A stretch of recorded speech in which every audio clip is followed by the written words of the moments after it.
안녕하세요. 5월 27일 수요일 아침입니다. 말씀과 함께 새롭게 여는 소망의 아침을 시작하겠습니다. 만일 하나님께서 계시지 않는다면 무신론자들도 없었을 것이라고 말하는 체스터톤의 이 말에 대해서 여러분들은 어떤 생각을 갖게 됩니까? 오늘도 우리가 사사기 20장 29절로 48절까지 말씀을 통해서 함께 말씀을 묵상하려고 합니다. 오늘 본문들을 여러분 함께 눈여겨보시고 베냐민도 이스라엘도 징계하시는 하나님이라고 하는 그런 주제로 함께 묵상하기를 원합니다.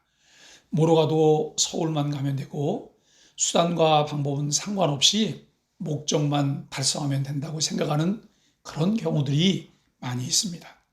그런데 하나님께서는 결과도 중요하지만 결과만큼 원인과 과정을 중요하게 여기신다는 것을 알 수 있습니다. 우리도 이런 이야기를 자주 하곤 합니다. 하나님의 방법으로 해야 해. 하나님의 방법으로 해야 된다고. 그러나 조급한 인간은 하나님의 방법보다는 인간의 방법으로 어떤 일들을 이루려고 할 때가 많다는 것입니다. 결과가 좋다고 과정의 죄가 덮어지는 것은 아닌데 말입니다. 이스라엘 백성은 3번의 전쟁을 통해 비로소 베냐민 지파에게 승리하게 됩니다. 그런데 왜 하나님은 2번의 패배를 통해서 이 일을 이루시는 것일까요? 우리 인생들은 승승장구할 때는 기고만장해서 하나님 없이도 모든 것이 잘 될 것처럼 생각하고 행동하고 말합니다. 그러나 실패하고 좌절하면 절망하면서 우리에게 꼭 필요한 것을 습득하게 된다는 것이죠. 이들이 패배를 통해 이스라엘은 올바른 기도를 배울 수 있었습니다. 하나님을 의지하는 법을 이들이 배우게 되었다는 것이죠. 그렇다고 이스라엘의 모든 행동을 이제 하나님이 긍정하시는 것은 결코 아닙니다. 결국 하나님은 베냐민 지파를 패하게 하심으로 베냐민 지파가 저질렀던 죄악에 대해서 분명하게 징계를 하셨습니다. 또한 이 전쟁의 과정을 통해서 민족끼리 서로를 죽이는 이스라엘 백성들도 징계에서는 예외가 아니었다고 하는 것을 우리는 분명히 눈여겨보며 기억해야 될 것입니다. 하나님의 약속의 땅을 정복해야 될 사명을 잃어버린 이스라엘은 자신들 스스로 내부에서 전쟁을 벌였습니다. 여러분, 이것은 우리에게도 마찬가지입니다. 하나님이 우리를 구원회로 부르셨고 그래서 자녀 삼으셨습니다. 또 하나님께서 우리를 사명회로 부르시고 우리에게 하나님의 일들을 맡겨주셨습니다. 그런데 우리가 사명을 잃어버릴 때, 사명을 소홀히 할 때 우리는 갈 길을 잃습니다. 그리고 우왕좌왕하며 여러분 서로 간에 자충우돌하면서 우리가 분쟁과 다툼이 있는 것을 보게 되지요. 오늘도 사명을 잃지 않고 주신 사명을 기억할 수 있는 하나님의 사람들이 되기를 간절히 바랍니다. 이런 동족 간의 전쟁은 그들의 불순종으로부터 시작되었지만 그들의 악을 통해 하나님은 서로를 징계하시고 심판하셨습니다. 인간의 죄악을 통해서도 하나님은 하나님의 주권을 이루어가시는 분이심을 우리가 분명히 알아야 합니다. 여러분, 정의와 학살의 차이를 한번 생각해 보실까요? 이스라엘은 이제 승리를 했지만 그 승리는 그들의 순종의 결과가 아니었습니다. 그러나 이스라엘은 착각을 했던 것 같습니다. 이스라엘 백성은 베냐민 사람들을 쫓아갔지만 600명이 림본 바위로 도망쳤습니다. 그들을 잡을 수 없게 되자 이제는 마을로 들어와 가축과 만나는 사람들을 모두 칼로 닥치는 대로 죽이고 불살랐습니다. 어쩌면 그들은 정의를 행했다고 생각했을지도 모릅니다. 이들은 정의라고 하는 이름으로 무자비함을 드러냈습니다. 하나님이 승리를 주셨기 때문에 그들에게 정당성이 있다고 생각했을 것입니다. 그러나 하나님의 승리는 그 결과뿐 아니라 그 과정도 하나님의 방식이어야 합니다.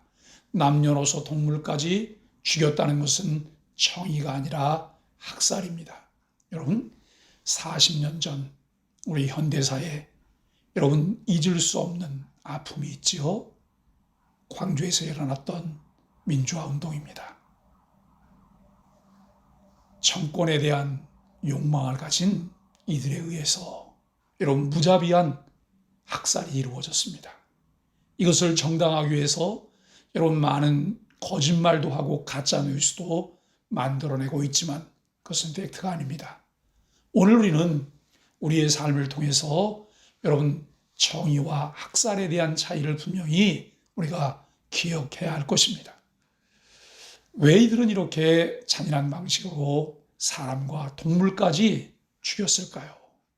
여러분, 바로 원한 때문입니다. 자신들의 감정을 이기지 못했기 때문이라고 하는 것을 알게 됩니다. 우리는 다른 사람들의 죄에 대해 그 사람에 대해 용서하는 것과 그의 죄에 대해 책임을 묻는 것은 분리할 수 있어야 합니다. 빌립보서 4장 5절을 보면 우리에게 너희 관용을 모든 이에게 알게 하여라. 주께서 가까이 계신다라고 말씀합니다. 용서한다고 그 사람이 행한 범죄를 덮어줘야 한다는 것은 아닙니다.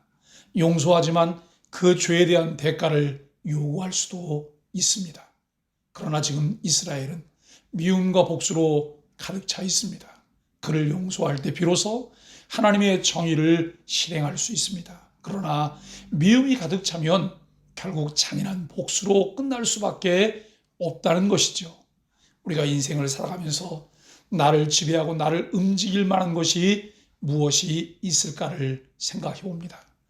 살아오는 과정에 어렵고 고달프고 험한 삶을 살았던 사람들에게서 따뜻함보다는 냉정함을 더 쉽게 발견할 수 있게 됩니다. 우리의 삶에서 예수 그리스도를 개인의 구주로 만날 뿐만 아니라 매일매일 그분을 통해 넘치는 사랑을 누리며 친밀한 교제를 하고 있다면 그것이 우리 삶에 어떻게 반영이 될 수 있을까요? 나를 통해 어떤 모습으로 나타나게 될까요?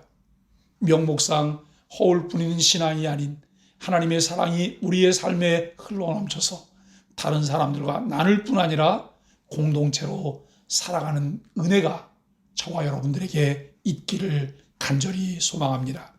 이미 하나님의 놀라운 긍휼과 자비하심을 받았음에도 긍휼 없이 지적하고 정죄하는 사람이 아닌 하나님의 사랑으로 사람을 대하며 감싸 안을 수 있는 은혜가 있기를 간절히 바랍니다. 그러므로 선한 목적을 품고 살아갈 뿐 아니라 그것을 이루는 과정에서도 서로 존중하고 세워가는 아름다운 모습들을 보기를 간절히 원합니다. 오늘 우리가 함께 기도의 제목들을 가지고 기도합니다. 첫 번째로 사람의 제일된 목적이 무엇인가를 확인하며 그것을 이루어가는 과정도 바르게 하소서. 두 번째는 긍휼과 자비의 사람이 되도록 하나님의 사랑을 충만히 누리게 하소서. 세 번째는 국가의 지도자들이 자신의 이익을 따르지 않게 하시고 국가와 국민을 위한 지도자가 되게 하소서. 함께 기도하겠습니다.